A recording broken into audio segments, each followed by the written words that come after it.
Kama wote mnatafuta mtoto, badala ya kushauriana, nyinyi mnalaumiana. Jua kwamba mtachelewa sana kupata mtoto. Nazungumza na mwanaume ambaye mpo kwenye ndoa.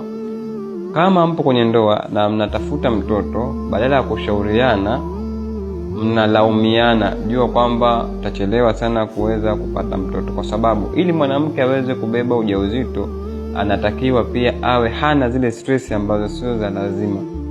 Kwa kama wewe ni mwanaume na mpo kwenye ndoa na mmekuwa mkitafuta mtoto sana, jitahidini sana kuangalia mnashauriana katika namna nzuri, sio kulaumiana. Lakini pia angalieni afya yenu ya uzazi, nyote wawili, mwanamke na mwanaume. Kama changamoto kwa mwanaume, basi aweze kutafuta tiba kuweza kutatua changamoto hiyo. Lakini pia kama changamoto kwa mwanamke, basi pia mwanaume aweze kumsaidia mwenza wako kuweza kutafuta tiba kuweza kutatua changamoto hiyo. Kumbuka kwamba afya ni mtaji.